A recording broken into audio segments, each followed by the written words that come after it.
your laptop and simply launch your web browser. From here, there's two ways to get to Thinkorswim Web. The first is to navigate directly to trade.thinkorswim.com. From here, you can simply enter your username and password and log into Thinkorswim Web. The second way to get to Thinkorswim Web is navigate to www.thinkorswim.com and log in right from the landing page. Okay, let's begin with the layout of Thinkorswim Web. Along the top, we have a connection status and the ability to enter or look up a symbol. On the other side, the time until the regular market close, our notifications, and you can also send feedback to the developers here. And finally, we have settings. Here we can change the language, change the quote color, or even change the color of the entire site. Now, if I want to see the site in light mode, I simply click here. And to change it back to dark mode, I'll click there again. Over on the left is your account summary section, where you can get some information about your account. So if you want to hide your personal information while you're using the site, just click the icon that you see here, and that hides it across the entire site. Now just go ahead and click again to unhide them. You can also switch to paper money from this section in case you want to test out your trading strategies. You can also use this to switch which account you're viewing for your positions, as well as which account you're trading in your live account. Okay, let's start customizing the platform, and we'll do that by creating a watch list. So we're going to click the default and then select Create a Watch List. Let's call this one Demo Watch List. And we're going to add the FANG symbols, for example. So we'll start with Facebook, Apple, Amazon, Netflix, and Alphabet. Now I've got all of these symbols on my watch list. If I want to move these columns, I just drag and drop to change their order. For instance, if I wanted to see the mark change before the mark, or to change their order back, just drag and drop again. Alright, let's go to a symbol and place a trade. I can do this one of two ways. First, I'm going to go to our symbol entry and type the symbol for Microsoft. Now on this page you can see we have the symbol, company name, and the ability to add it to our watch list. Now you can see here this feature will allow me to add it to the one we created, which we call Demo Watch List. So clicking Demo Watch List, and you can see that Microsoft is now added to the watch list we just created. The second way to get to this page is by clicking symbols on the watch list. So I can navigate to Alphabet, Netflix, Amazon, Apple, and each one I click on is going to load in the symbol area.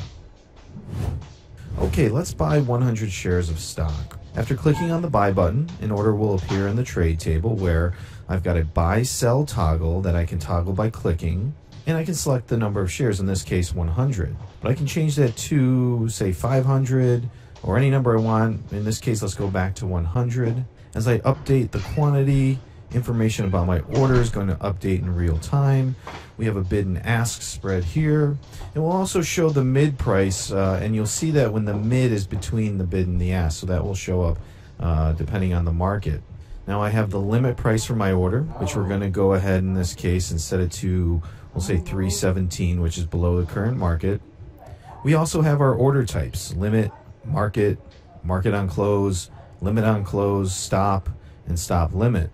I'm sending a limit order in this case. We have our time and force options, day and good till canceled. I can also send those for the extended hours session. And we'll go ahead and review the order, where I'll get some order confirmation details. The first is the account that I'm sending the order to, since I'm in all of my accounts. So we're going to go ahead and select the margin account. And we have an order summary and some information about the order, like resulting buying power effect, and the resulting buying power for options, as well as some quote data. Now let's go ahead and send that order. And now we can see the order is working in the market on our trade table. And now that we have an order for 100 shares working, I'm going to show you how to edit this order so that you can change the price and get a fill. First, we're going to click Edit Selected. And you'll notice I'm now editing this order in a new order in the trade table. Let's go ahead and make this a market order. So that's going to fill at the current market price. Let's review that order and send it. You'll notice my fill comes in the bottom right corner, and once that information is gone, I can also access it in that notification section. Here I have my information about my fill, my buy, as well as my edit. Once I'm done viewing notifications, I can just clear all of those so that any new notifications that come in will be visible.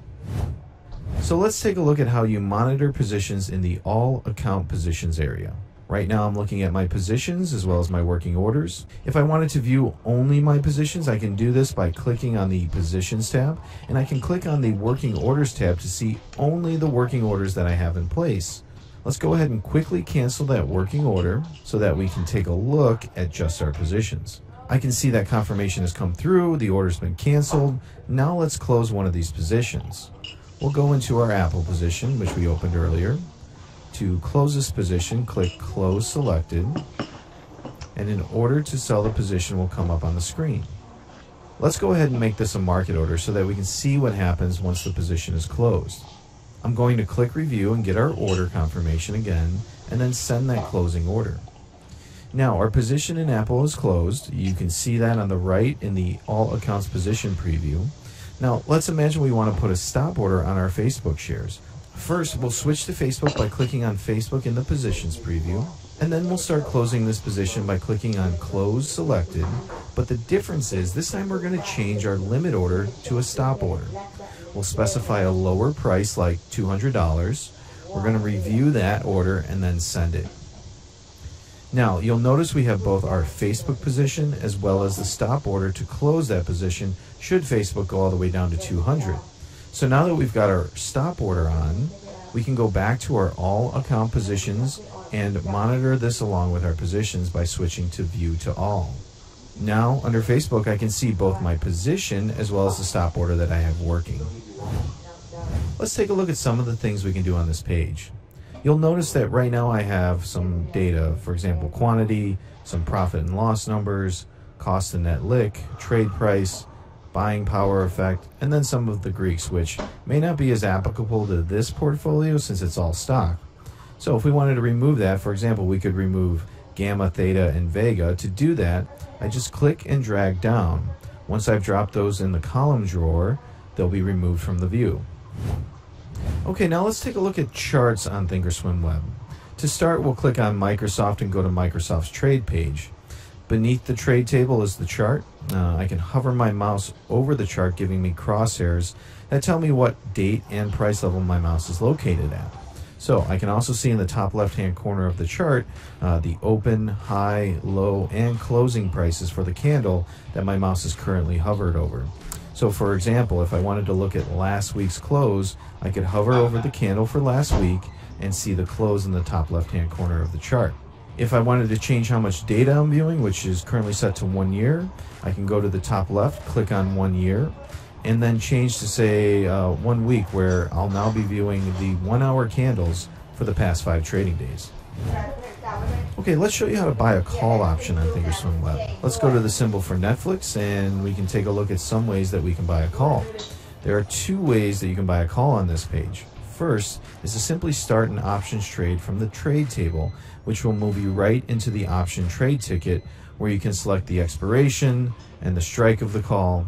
All of the other controls on the order ticket are going to be the same as we did in the stock example. The other way is to start the call option order from the option chain.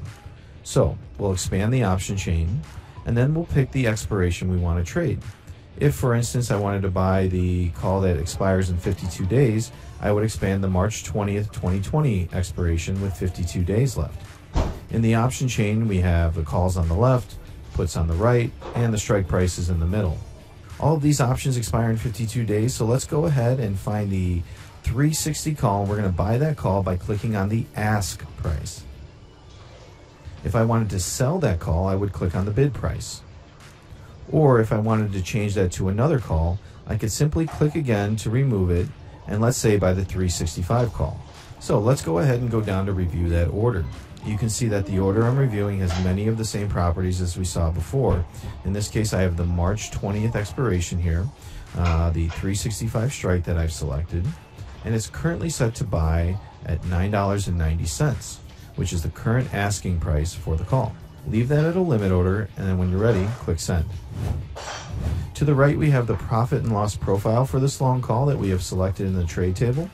We have the green shading to represent our potential profit, the red shading to represent our potential loss, and then you'll see this dotted green line which represents the current price of Netflix.